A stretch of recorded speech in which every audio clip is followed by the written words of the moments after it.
Welcome to What's in My Drawers Golf Talk. Jim McCleary here in Waverly, Ohio, and we are here to talk golf fittings, golf repairs, golf equipment, golf opinions, basically golf. Why what's in my drawers? Because old golf fitting guys are pack rats just like me, and we figure out what was in the drawers. However, that's kind of expanded into kind of an international flavor here, and that's what we like to see, right? So as we start off at the top and bottom of every hour, we would like to remind you guys to like and subscribe. You know, down below you see all this stuff on Instagram or Facebook, including YouTube, and that way it more likes means more distribution, and that's a good thing. The other thing is, if you guys are interested in an apron made in the USA, American-made product, American-made stuff, and very well done, by the way. Get a hold of Miss McGolf at mcgolfshop@roadrunner.com, and she'll take care of you directly.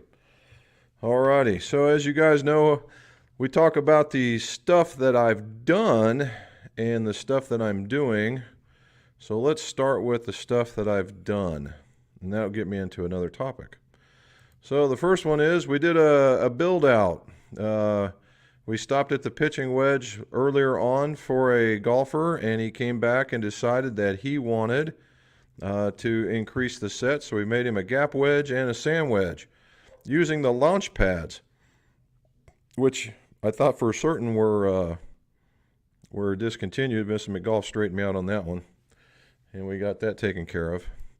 We put the Acura I-80 in one and the I-70 in the other. Why? Because one, the I-70 was with the rest of the set, and I wanted it just slightly heavier in the sand wedge, so we went with the I-80. And it turned out they came out just about exactly the same, so not bad. Not bad at all. Well done, Acura. And then we used the Golf Pride CP2, as you can see, and that's what it looked down there.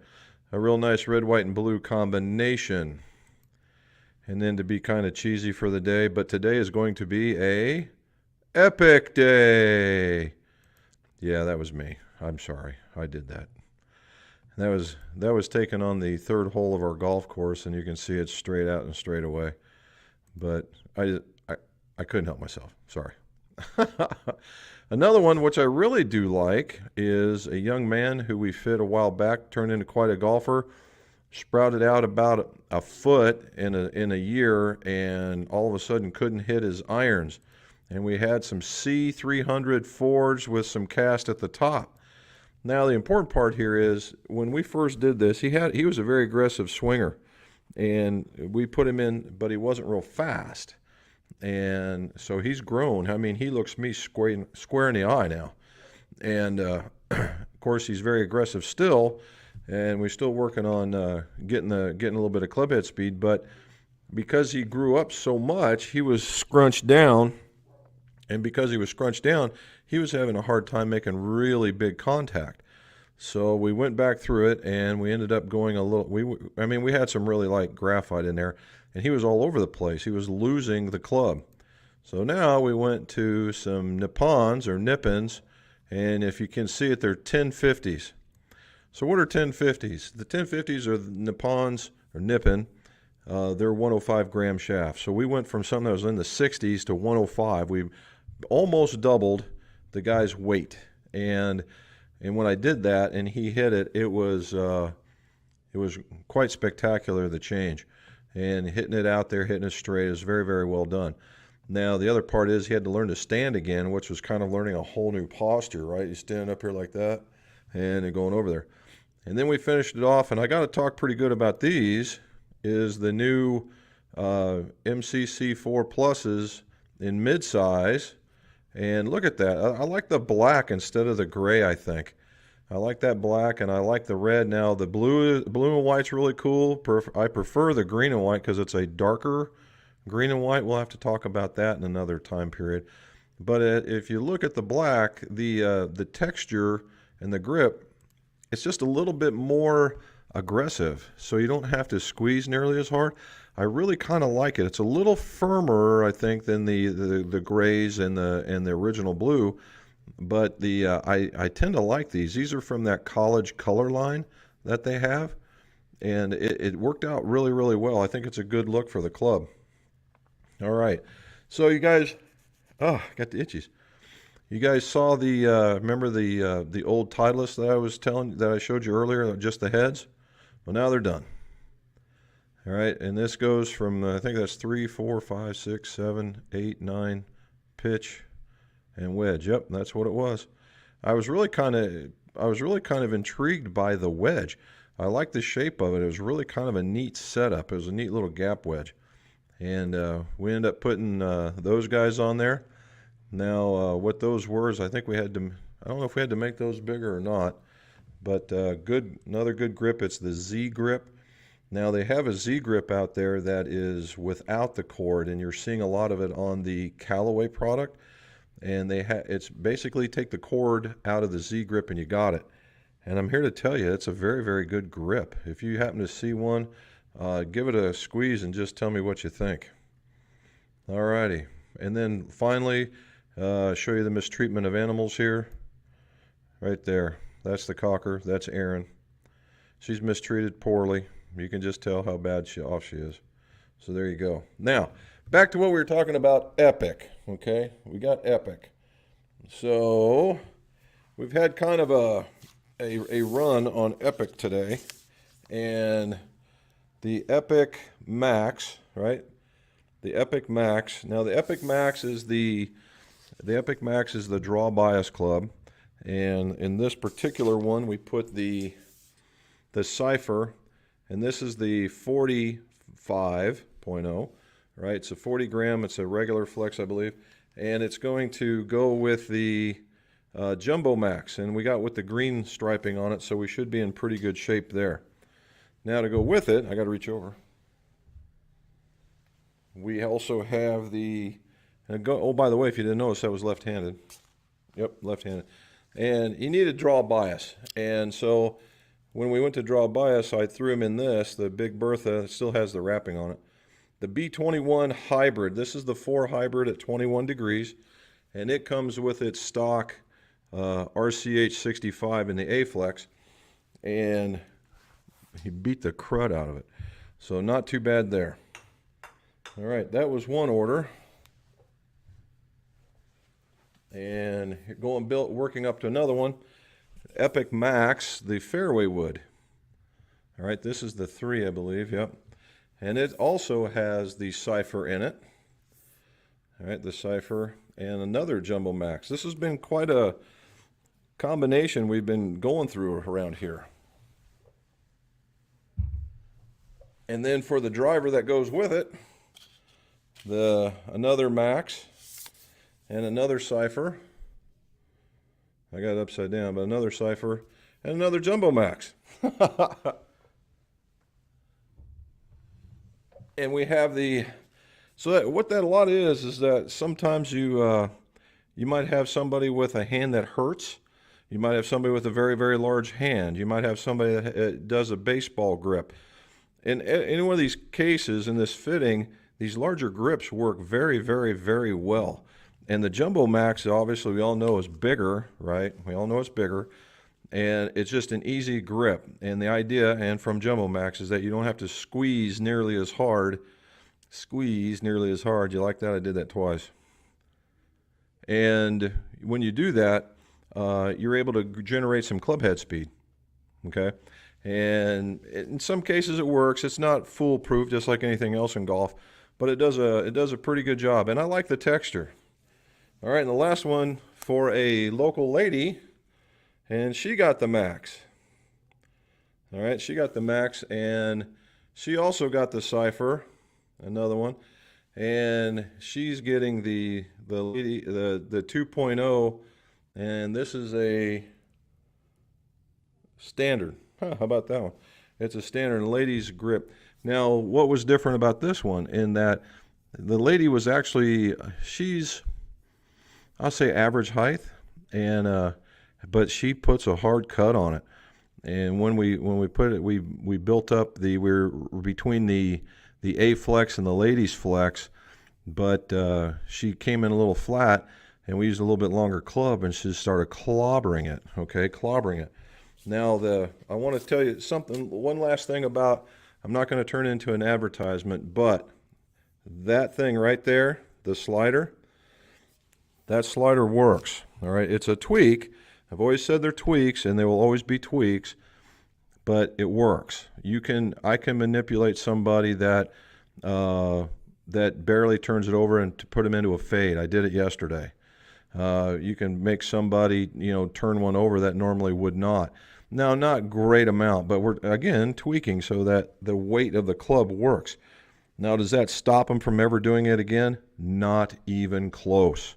All right, yes, you can still fade them off. Yes, you can still hook them. But as a whole, if you swing the club as you normally would, you'd probably get a better result. And that's what we're looking at here, okay? So there was that one. Now, going forward, the next time we talk, it'll probably be Mizuno driver day, because we've got 3 or 4 Mizuno drivers that really performed well, and it's taking so long for the stuff to get in. So I have a set of Wilson D7 Fords. They're getting ready to go to Canada, I believe, and I'm looking out there to see if Mrs. McGolf will give me the thumbs up or not.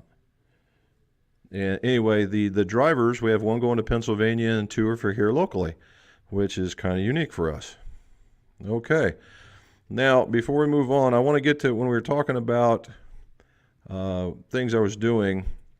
I ran into 3 different people, 3 different sets of this Callaway Tour Edge, or Callaway Edge, sorry. And it's Callaway's box set. It's for what it is, it's not bad. It's a nice little setup to get started, but a guy had an older set. We're going to fix that, and two newer sets, and another fellow wanted to get fit into them. Nice enough guy, works at a hospital, and I wanted to impress upon you guys that length really matters, and so here's what I wanted to show you. Hopefully we can see this. All right. So if you look, I don't know if you guys can see it, but that's 38 and a half is the next number, and 37 and a half is the bottom number. Okay, and then above it is the iron I tested him with. And the 37 and a half inch club went 158, 166. Where the 38 and a half inch club went 138, 168. He hit a bunch of line drives.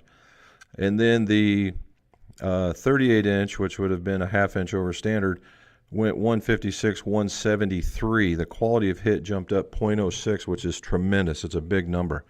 So once you get it all married up like that, you can see where length really does matter. Now, I wanted to show him a little bit more of what happens. And I put the Mizuno hot metal in there in his hand. I gave him another. These are 6. This is a 6 iron, and he went with a comparable shaft that I thought would work, and he went to 170, 181. Now the first numbers I gave you, it's a more traditional loft club, because all I'm doing is I'm trying to find the best length, and it's as result oriented. So it's pure numbers, not the desired result just yet, just pure numbers. And then the hot metal was a results, and I gained him 14 yards, which has to do with the loft of the club and the type of shaft. And we discussed that because he only picked up like 1.5 miles difference, but the quality of hit was just so much better. So when anybody wants to talk about, hey, the length of the club, there's the longer club hits furthest. Not necessarily. All right, not necessarily at all. So you really want to be tested well for that kind of stuff. Whew. All right, one last thing, and it's a new thing here that I wanted to show you. So I got invited to a scramble, and the scramble was for the local boys football team.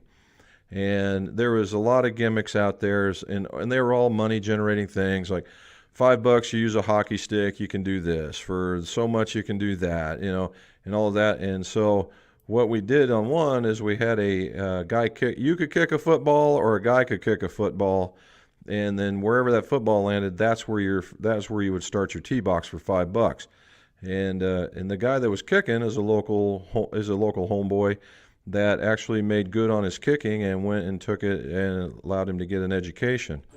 So here we go. Nice. That's a little better. Oh, it took a Jackson bounce.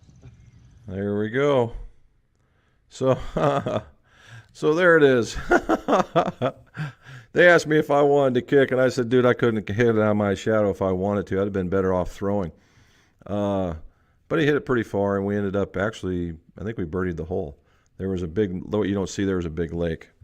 So not too bad. So guys, that's what I want to talk about. Hopefully we learn a little something. Let's figure out the questions. All right, let's get to the top.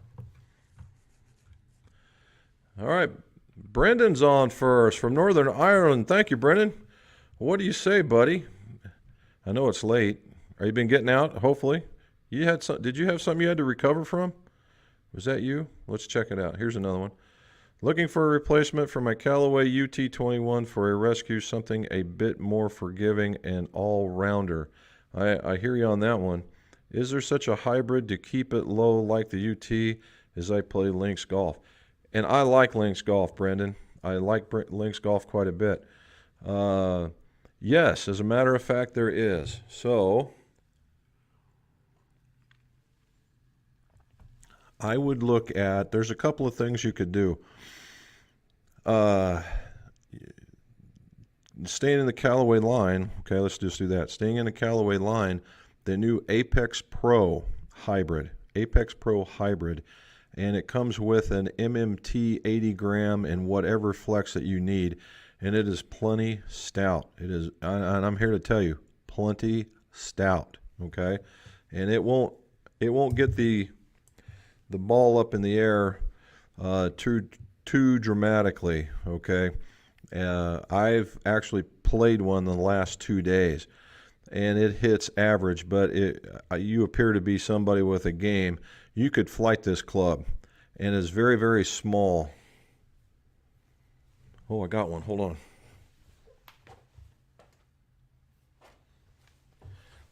This is an 18, but the shape is pretty much about the same. So it looks a lot like that. Now this is very narrow. Let me give you an idea.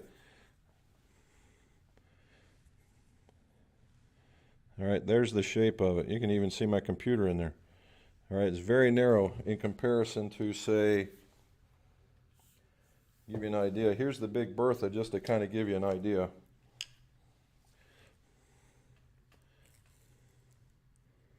See how much? So you see how much less that is? So there's a lot of, for a skilled player, there's a lot of workability there. And it should keep the ball down, okay? Should keep it down pretty good. The MMT is not a high launching shaft in my opinion. I've been playing it for just a little while. It works, it's just, it makes bullets, not arcs. So it might be something you're looking for. That's what I would recommend. All right. And thank you from Northern Ireland. Danny, sir, what do you say? Northeast Missouri. Well done. What is the best training age for swing and putting you have used? Well, Danny, as far as full swing goes, there is a lot of different aids out there to address certain things in the swing. All right, if you wanted to work on your release, there's stuff for releases. If there is stuff for where you're at impact, there's stuff at impact. There is all that different stuff, right? And it just depends on where you want to go, what it is you want to work on with your swing. Now, you know, if you're a big believer in the, you know, you got to bring your hands back and rotate them around and come through. There was a couple of clubs out there that was specially weighted and had a really funky curved shaft that it made you feel how the club would turn, and that was the way it goes. I don't prescribe to that anymore. However, a lot of folks do, and they're very successful with it. So again, like in golf, it depends, right? right now, if you're just looking for swinging and you want speed, those speed sticks seem to be extraordinarily popular. Okay, very, very, very popular. I would do that. As far as a putting aid, and dude, I'm right in there with you, needing it. But if you were working on tempo and you were working on aim, there's a thing called a putt out, right? P-U-T-T-O-U-T, putt out, and it looks like it's a piece about, it's a circle about the size of the cup, and it goes into this banana looking thing with a hole. And the idea is if you hit the putt with the right tempo, it'll go up into that hole and lodge itself in there, and you know you've done well. And that's the whole idea, is try and get into that little bitty hole. Now, if you miss, it tends to ball return unless you launch it off the ramp or off to the side. But the subconscious part about it is if you're actually hitting that ramp and hitting that hole, you're actually putting through the cup. So if you're a lag putter and you're trying to get away from that, that would be a drill for you for sure. All right. Matsky, what do you say, sir? 76 in the heat. Ugh. Well, I didn't do very good I went and did that thing, that scramble, and I knew it was going to mess me up, and it did. I ended up shooting an 84, but I only had 2 3-putts, and I kept pushing everything. Once I figured out how to stop doing it, I came back around, but it was too late. Just too late. All right, question. My goal this year is to play at least 75 rounds. Do you keep track of your rounds? How many will you play in a year? Unfortunately, no, I don't keep my rounds. I don't get that many in. I would love to be able to get that many in, but I just don't. I probably will average, if we start in March time frame, maybe April, and we do once a week from there until maybe October, because it'll stay warmer down here than up there. October, maybe into November, how many days that is, plus a couple of golfing vacations. Like we're planning Myrtle Beach in September, I believe, which will probably be one a day easily. And then, you never know what'll happen in between all that. I've got the last 2 weekends, I've got 2 rounds in weeks. Mr. McGolf has been taking it easy on me. So you never know what I might get in. There is something to be said about that too. When you play a lot, you get that feel. That's what helps. Mr. Jack King from Lombard checking in. Well done. There's my sis. Really hot in Wisconsin, huh? Ha ha ha. It'll be cold tomorrow. There's my buddy Christopher from Sweden. Played pretty good round Friday. Front 9 wasn't my best, +4. Back 9 shot to -176, +3 in total. Still haven't got my new Pro 4 shot. Dude, you're tearing it up. Well done, sir. Dave, what do you say, buddy? How's the putter gig working out? I'd like to hear how that's doing for you over there. Now that everybody's out and playing, how's that work when everybody's out and playing, right? It's pretty decent. All righty. Honest Black Man. Just played yesterday, came out smoking, shot a 30 on the front 9 and regressed and disintegrated to my 14 handicap. Shot a 46, 5,900 yards. Dude, I feel that pain. I did that. I shot a 38 on the front on one, but I came back and I shot I think it was a 43 but I mean, it's still a lot of shots, and just silly stuff sometimes. Well done though. At least, see, the thing when you do these, guys, is that when you shoot these 38s, 39s, you know it's there, right? I had this, this aha moment where I just decided, you know what? I've parred every one of these holes. I'm just going to go out there and I'm going to do my best to par every one of these holes. I stopped thinking about bogey golf and started playing par golf. Now I need to start thinking a few birdies. Joshua, Texas, checking in. Did the rain stop and the winds come in and dry everything out? Chris Cochran, random conversation at Ellis. It was Rich Ralston. I couldn't believe it. Ah, very cool. Couldn't believe it. Told him that I watched your channel. He referred me He referred me to him. Really good guy. Had all good things to say about you. He is a good guy. He really is. He's a really good guy. I think he'll take care of you very, very well. He does. I think he lands his trailer out of St. Andrews over there. Not bad. Jack, have you changed? Jim, have you ever changed the putter face insert? I'm currently playing a TaylorMade Ghost putter and would like the thing softer. Any suggestions? I have not, Jack. I have not. I tend to stay away from that because in order to remove the putter face, you typically have to heat it up beyond recognition because normally those faces are hotter. So if you intend on doing it and not putting it back in, yeah, you could probably pull it off, but I've not done it. Now there have been like old Titleist and stuff. They'd have screws and things that were in the back. You could take them and you take the screws out and then you plunk it out from the backside and push it out because it's kind of a press fit. I've seen that done, and I've seen aluminum faces put in, but outside of that, it's all about the face. Now, if you might get a hold of TaylorMade, because I know TaylorMade, when they have these inserts, there are folks over there that do that sort of thing. And Callaway had that one. It had this white hot, and it had the metal cage on the outside, and that cage would have this tendency to release, and you would set it in. They would turn around and basically pop the old face off and put a new face back on. Now, how they're doing it, they haven't shared their trade secret with me. Danny Freeman likes to look at the launch pads. Those, the funny part is it's just the opposite effect. The sole on that thing gets narrower as the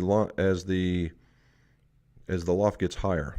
So at the tall end, like a 5-iron, that thing's way wide, and so it really kind of works both ways. Very, very well done. All right, Mr. Charles, again, sir.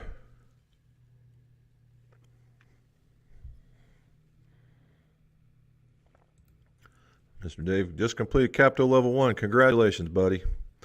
So interesting how much information Capto gives and how bad my putting stroke is if you look at it objectively.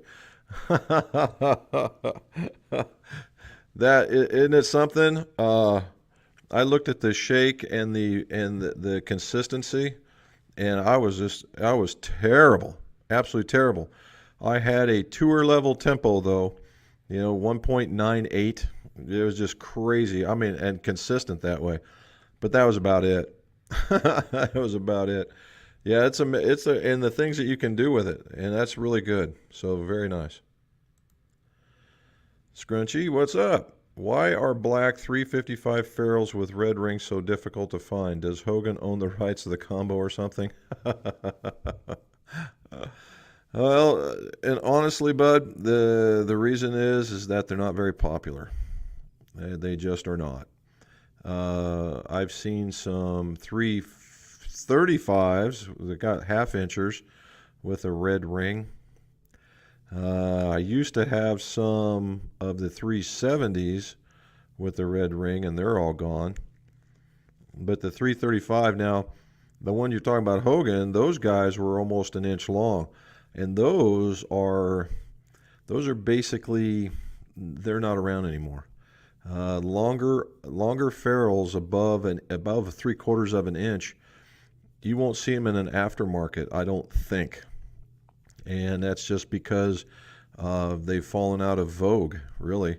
But that BB&F company has done a very, very good job to bring them back because you can customize, right? You can get the colors that you want.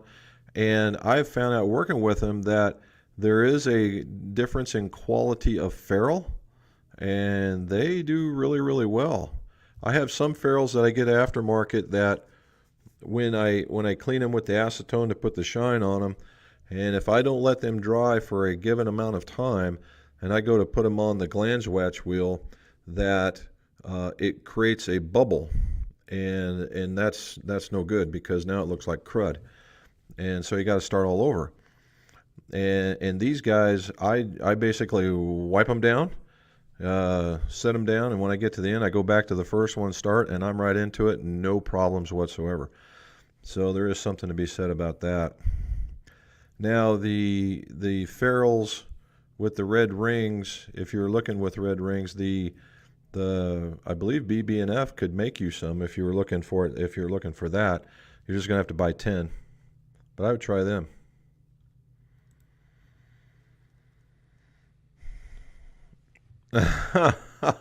Joe, you did not. You did not. I have 3 putt. I applaud you. I 4-putted on a par 3. Shameful, even hitting the green on the first shot. Jim, if you could, any previous set of clubs you played back, what would they be? The original. I really did pretty decent with the original, the 16s. I really like the looks of those, the Callaway Apex 16s. I like those. They did very, very well for me. I hit them very well. I still have them. They're right over there. But they'll probably end up going to my son. My putter I still have, and I probably is my Peretti, my Teramo putter. I really like it. And the driver, it could be either the Epic or it could be the Epic or I had this red KZG. It was a little 300 cc head, and I just hit the crap out of that thing. That'd have been a lot of fun to bring back because it was a bright red color. Okay. Oh, by the way, I did find if all holds true, I found a box of 6 of those of the glue tubes. So I'll know on the 9th. Charles, heading to Bethel, Maine next week for annual golf trip. Congratulations, buddy. Hopefully the mask mandates are done there too. We'll be there whole week, at least getting 27 holes a day. Can't wait to get and go last year because of COVID. Good for you. 27 holes. I'm thinking that's just about the right number. Used to do 36 and just to get down at the end of the day and you're just about done. And that's it. Are the pitch fix in order yet? So, Joe, I did. I questioned pitch fix. Turns out they're in Europe, and they have associate places over here. But they answered me. They just sent the email today. So when I get done with this, I guarantee you we're going to be sending them a thing their way, and we'll see what we can get done. I showed that to about 2 or 3 other folks, and they just can't get over the fact that there's a pencil sharpener on the top. That's pretty cool. Danny, you would be correct. That they both do. The big dog Nick, who's named after Nicholas and born on Christmas, so that was a twofer. He's got it even better, I think. Gets really hot in Texas. I prefer playing without a glove, but sweat can be an issue. Obviously, I play the Velvet 2-4 is a better option out for me. Well,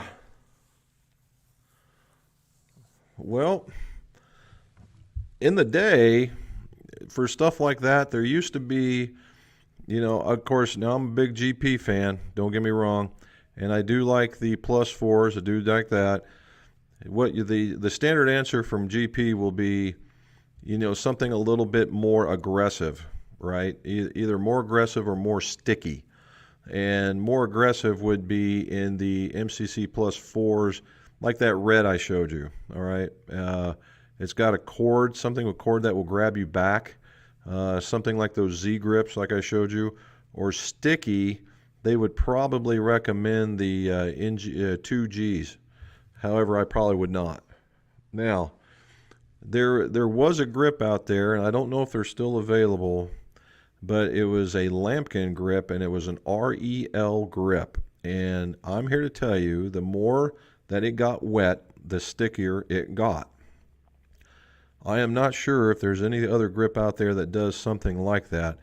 And it was very, very popular for that very, very reason. And you get in the rain and you wipe it down, it just gets sticky. And so I'm not real certain if it exists anymore. I would bet real money it does not. But if you're staying in the Golf Pride line, I would look at that, what I told you before. something with a little bit more texture than the velvets, right? The velvets can get sticky once you actually get a few rounds in them and you wipe them down, but in reality, something that has a little bit more texture, like a cord, is probably where you want to go.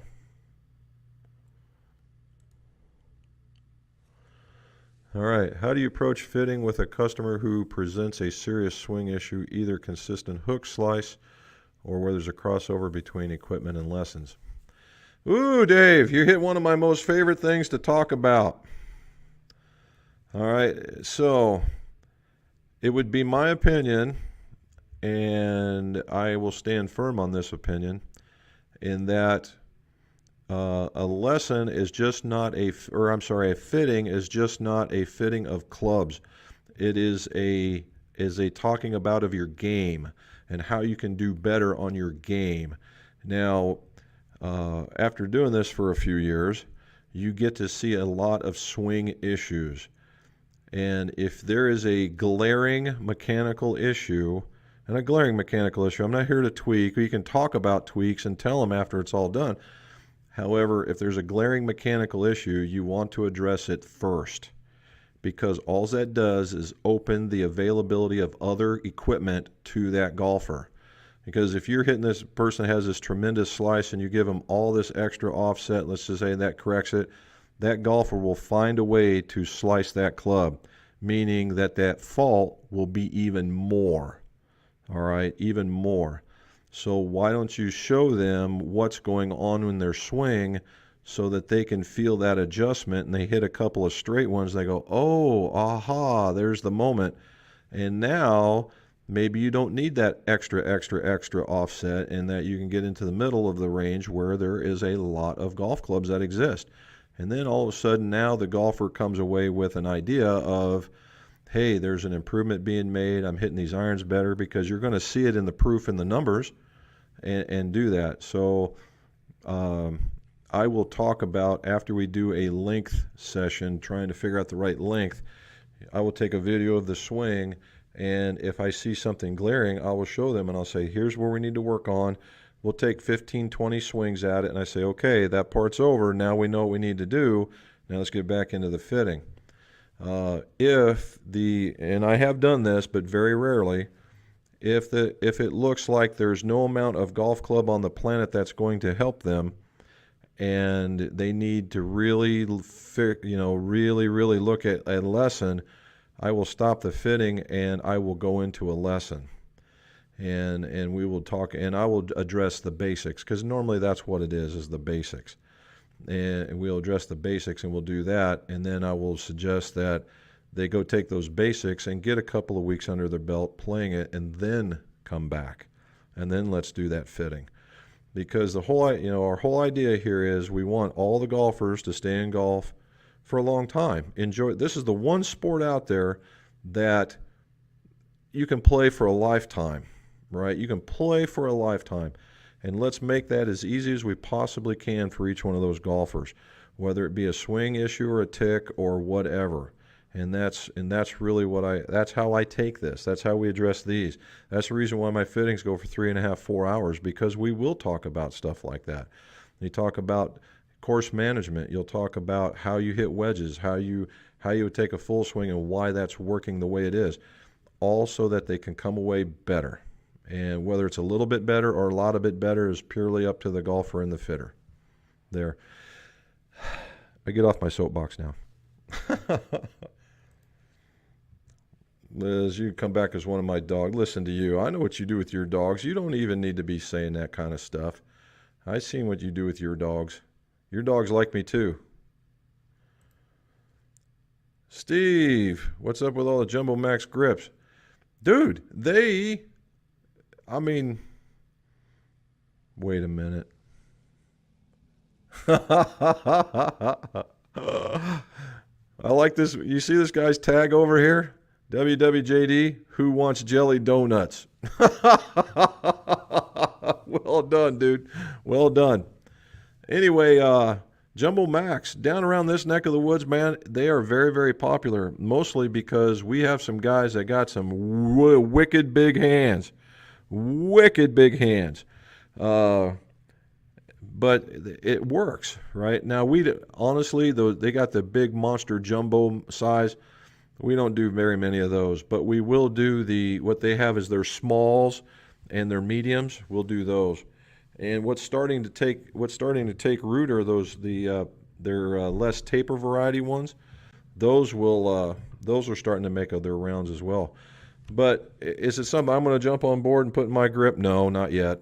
But I certainly see me doing it in the future because, Arthur's making his way in, and eventually that's probably going to happen. Renee Hanula from the great state of New Jersey, exit 74.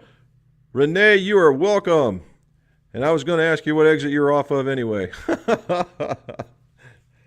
Buddy of mine is from New Jersey, and he hated it when I always asked him what exit he was off of. But he hated it, but he also accepted it. So exit 74, well done. And if you got questions, let us know. Scott, how are you, sir? How did that repair come along? And how's our golf course looking?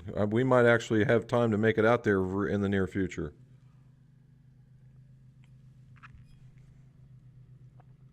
All righty. There's Steve again. Do you have a way of using larger grips during a fitting? One of the biggest problems I faced over the years doing fittings, if someone need a larger grip but only have standard grips on fitting shafts. Yes, but it's in a perfect world, no. What I did is I put one on a makeshift golf club. It's a neat little Maltby club, and all it was the idea of getting the feel for the swing. I guess if I was smart, I would have put it on the most forgiving club head I could have found. But I kind of took a different approach to it. I put a lightweight shaft and a what I would say is a fairly players-like head, and just let them swing it and get about, first 2 or 3 shots were kind of awful, and then after that they get used to it and they go, oh, okay. So yeah, what I do is I put that kind of stuff on just a couple of clubs so that because normally what it is, it's all about the waggle, right? Does it feel good in their hands and they swing it and that kind of thing, but I'll let them hit it. So, but that's how I've addressed it. I've got it sitting out that way, and let them feel it. Ronald Greer, hi Robin. What is this? Hi Robin. It's also hot and humid here in South Carolina. That is a Maine boy who is relocated. Stay off the golf course. Oh, I bet you're melting, dude. If you're from Maine and you're down there right now, you are melting. Yeah, she's waving at me now. And yeah, it's going to be, I got to get outside more myself. I can feel it.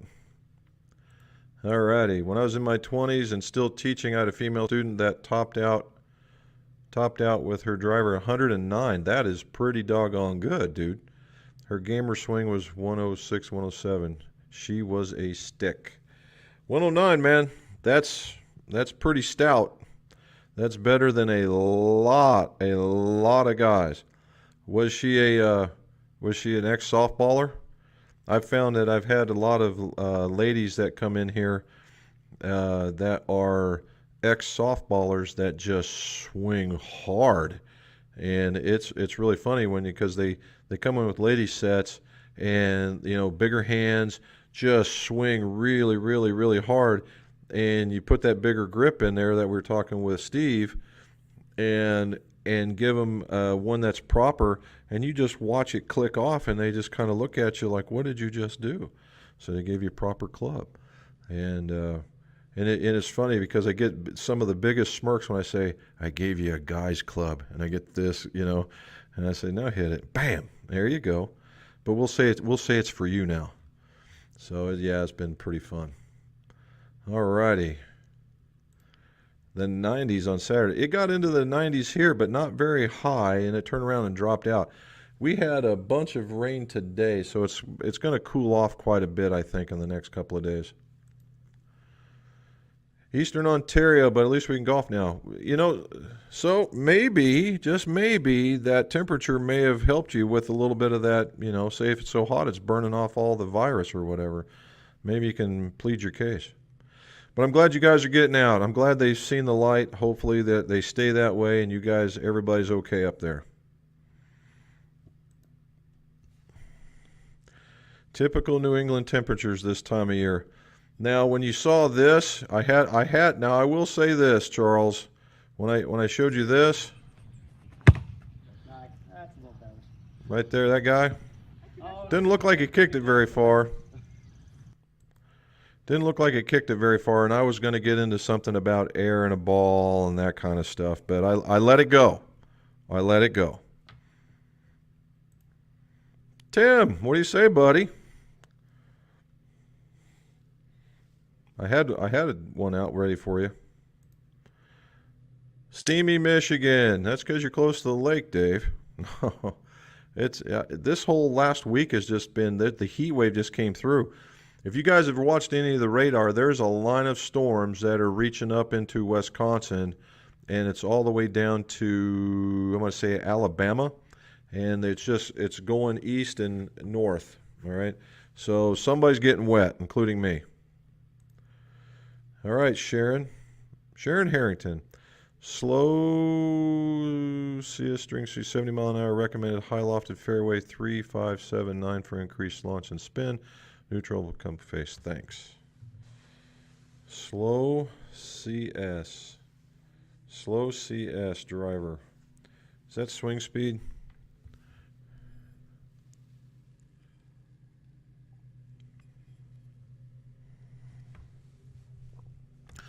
I'm trying to think of what this is saying, Sharon.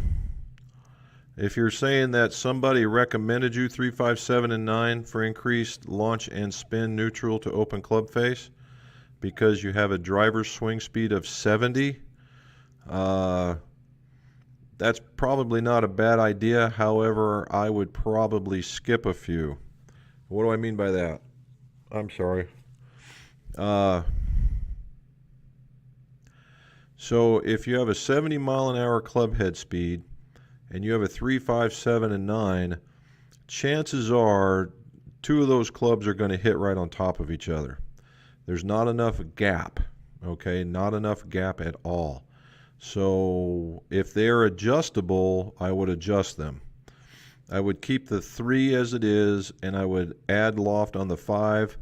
I would add loft on the 7, and I would add loft on the 9 if you got them all. If not, and they're not adjustable, I would basically, here's what I would probably do. I would take the 5 and I would add an inch, make it your 3 wood. And then I would take the 9 and I would add an inch and I would make it your 5 wood. All right, and I would just move everything over basically 1. And you could probably get away with 3 or 5, 7, and 9 and probably get out there. And that way you get more swing speed, a little more upright, that kind of stuff, and get it out there. Now, if you've hit them and you've got a gap, then I'm just talking out the wrong side of my face, and that's okay. But my fear would be if we were doing this is that you would be hitting. They're too close together, and I would try and get you into a 4 wood at first, and take the 7 and make it a 5 wood, and then depending on who had it, if they've got a 9, they very well may have an 11 and do the same thing. That's what I would do. However, I didn't do the fitting, so maybe they saw something I did not. All right. Scott wants to know, what can you say about the feel difference between the even flow Riptide small batch shafts versus the non-small batch version? Is the small batch something to gravitate to or just more money outlay? Well, there is a difference, Scott, but is it a tremendous difference? Probably not so much. The small batches are made here where the regular ones are not. And there's probably a little more precision, and there's probably going to be a little bit better feel in the small batch. It will also be tighter. So if you find yourself hooking it a lot, bring it around or something like that, then you very well may like it. If not, then you're not going to get anything out of it.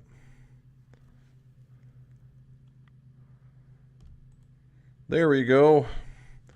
Renee, will you do any reviews on the DTC clubs, direct to consumer, such as PXG or Tour Edge? Only if PXG or Tour Edge sends me stuff to review. I would be more than happy to do it.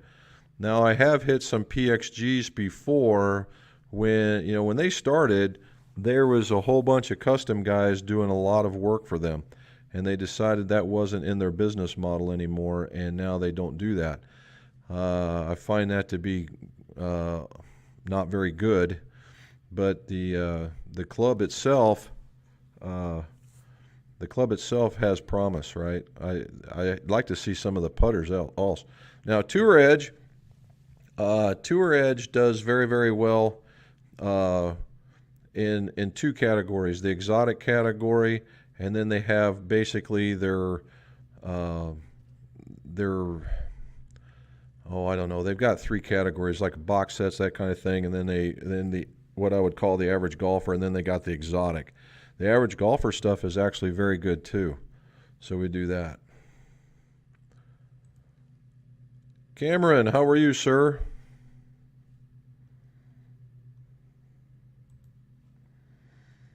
All right.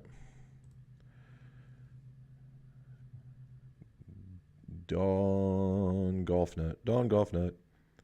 Hope you're well and keeping busy from Hornsey, UK. Got a 4-iron with a senior shaft and a 5-iron regular shaft going the same distance. Would a regular shaft and a 4 increase my distances? Lofts are 3 degrees apart. Well, you asked the right question, or said the right answer first. You wanted to make sure that the lofts were apart.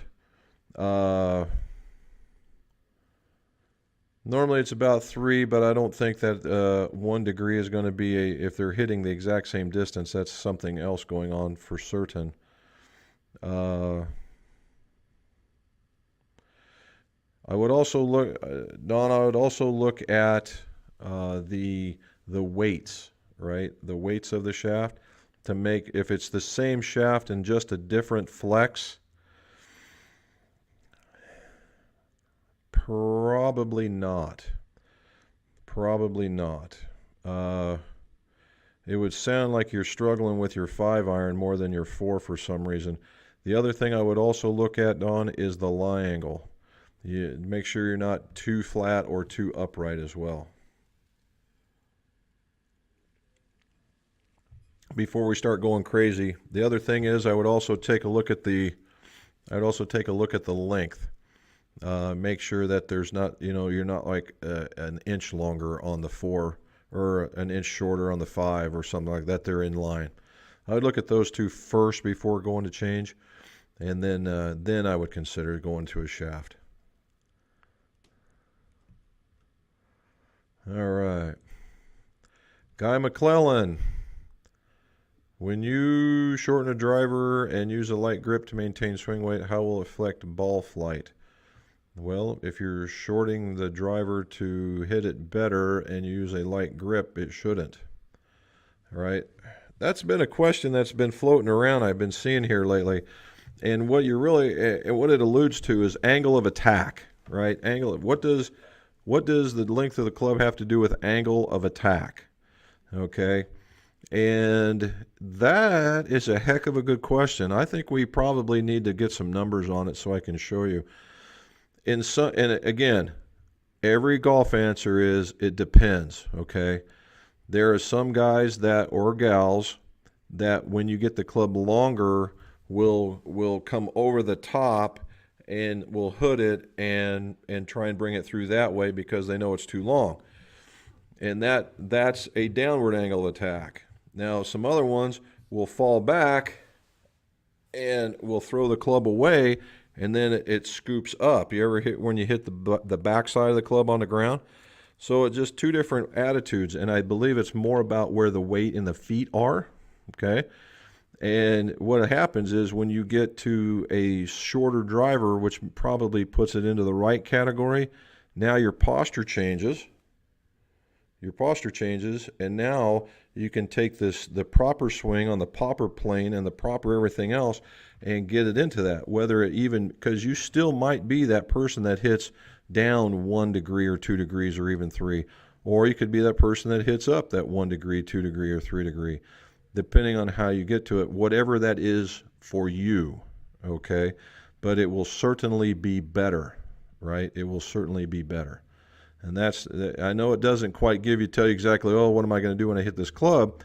But if you were made to use the shorter club from a longer club, chances are it's only going to improve. You're going to find the middle of the face, the shorter club is going to go further because the quality of hit is better. All right, that is the big deal. All right. Have you tested the King utility irons? No, and I had one.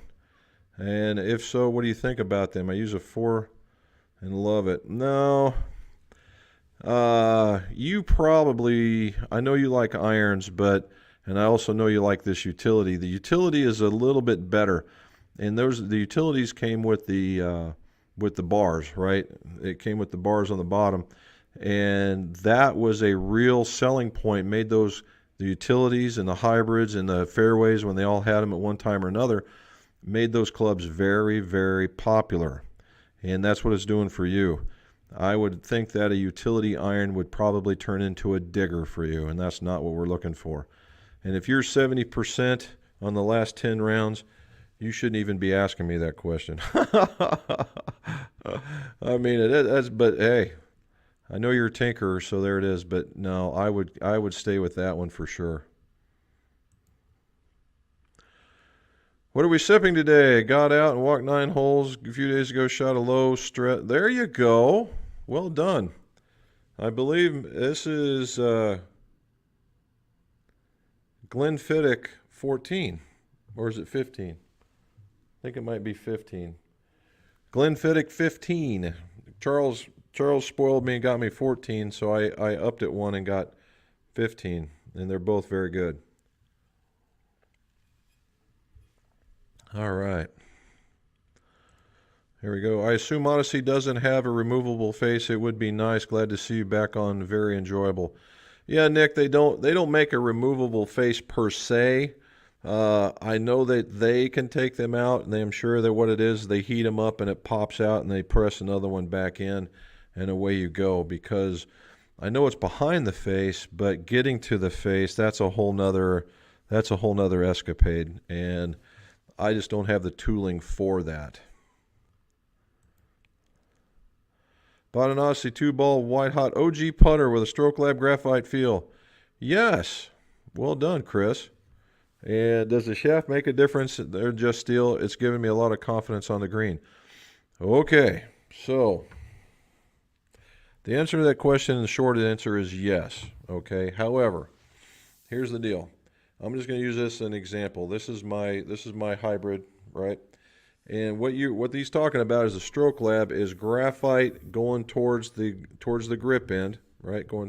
It goes graphite, and then as it gets towards the head, it turns into steel. And with that steel, when you do the steel, Mrs. McGolf, if you hear me, your dog is whining, the one that was under the blanket. So the steel gives it more of a head weight. And because of that head weight, it makes it swing very, very harshly at the head. And that's okay in some cases, but not all. So what they've done is they've put a weight in the back, looks like a little bitty bullet. They put a weight in the back in order to balance it out more. So what did that do? When you put the weight in the back and you have a slightly heavier grip, particularly if you got the mid-size or the large, then there's more weight in your hands, in the back hand of this thing. And what that does is that slows down the fast twitch muscles, and it makes the backstroke, they came up with some number like 23% better, more consistent. And when that happens, your putting gets better. So there you are. Albert Song, good afternoon, sir. What's the best way to clean epoxy off the tip of a graphite shaft? Well, if I'm just doing one, I will use my knife.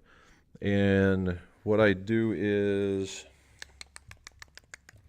I will take my knife, and it's a bladed knife that's about this long, and it's a box. It's a square knife with a wooden handle, and I will come at it with the blade looking at me. If I'm doing this, the blade looking at me, and I will scrape it going like this, not digging, but scraping or dragging. Okay, and you all the way around, and until it comes off. That is what I use to take the epoxy off. If you're talking about cleaning the tip, the full-on tip. If there is a bunch of it, then I will extraordinarily lightly touch it with my 1x42 sand belt.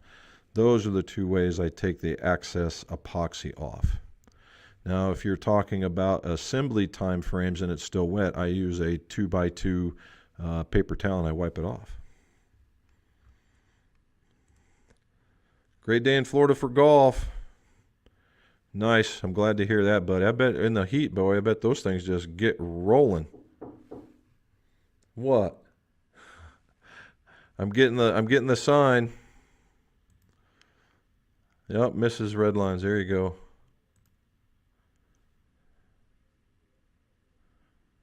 There you go.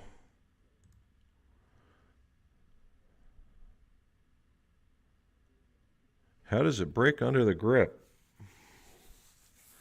Well, if you throw it against a bag, I've seen that. That's the reason why I said it.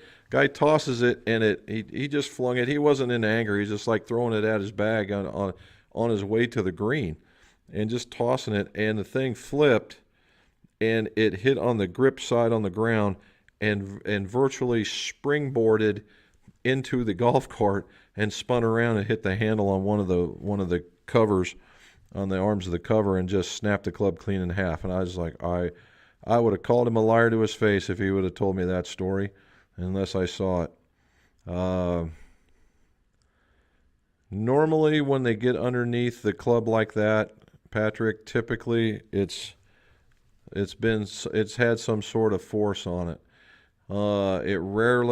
The butt end is one of the tougher ends, and it rarely breaks unless something helped it. Now, I know, I was holding on to it when it broke. I get that. But maybe prior to. Could have been maybe you hit it with a golf club or by accident, or it could have been, what could it have been? I'm trying to think. If you're using a 10-fingered grip, there's always that, and if you're using a 10-fingered grip and that thumb is sticking out like that versus being in here like that, and you have that tendency to get like that, that's possible. All right, that's possible after a handful of swings. Golfer Man Jim. Now, this is a guy's name I can get behind. What's going on? Had a fitting today over here in Indy. Oh, well done, bud. Great experience, and fitter was top notch. I ended up ordering Hot Metal Pros because 6 weeks is too long not ending. 6 weeks is too long to wait. And I would agree, right? I would agree. We've got a stack, and we've narrowed them down. We got them down to 4.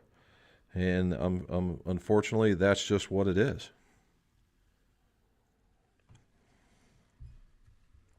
And that's just what it is. That's the unfortunate part about it.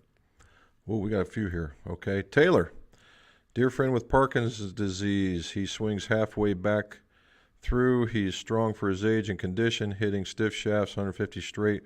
What can I try for him? Taylor, as I under Parkinson's, if what's happening is that we want to overcome that, right? So what might happen depending on where the feel is at, and I'd have to experiment a little bit.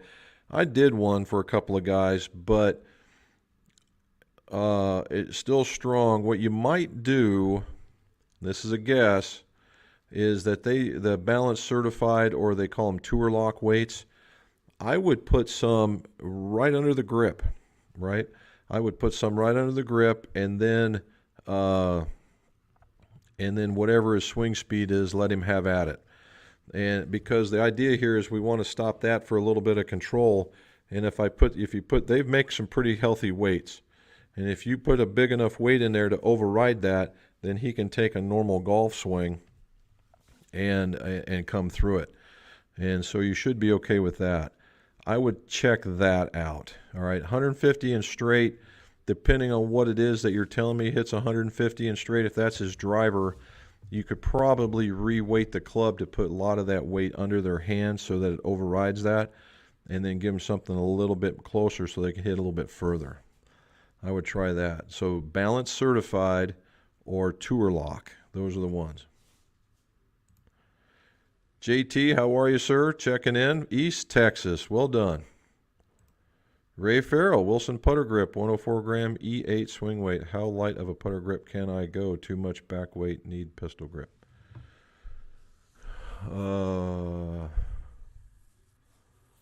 Wilson Putter Grip is 104 grams E8 swing weight. How light of a putter grip can I go? Too much back weight, need a pistol grip. Well, as light as you get, it's just going to get heavier, right? So if you're okay with the heavier, how much back weight or too much back weight? Well, 104 grams, you got a tall putter grip because that's a pretty healthy grammage.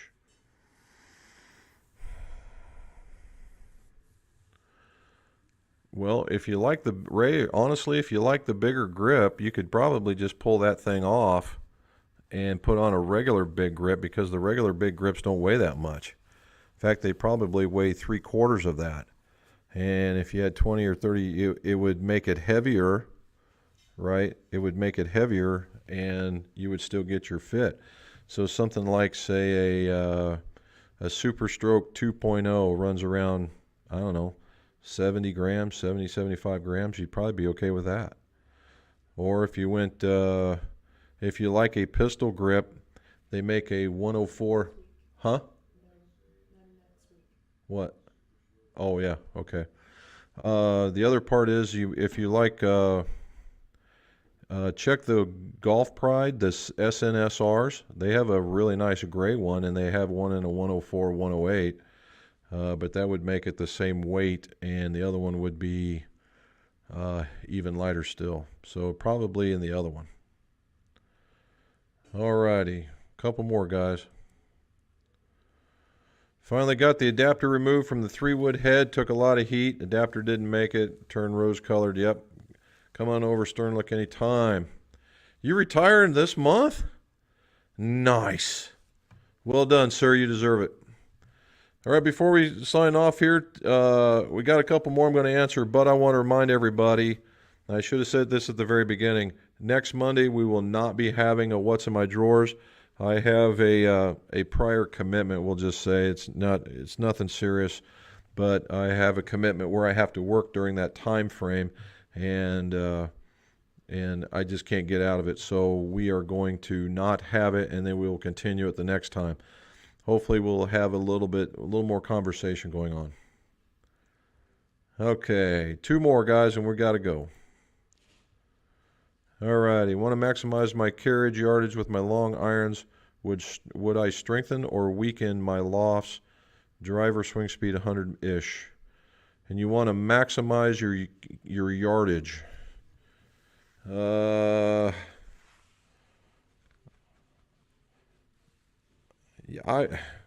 If they're getting up in the air, man, I would give them I give them 1.5 degrees and watch the change, and make it to the strong and watch it go.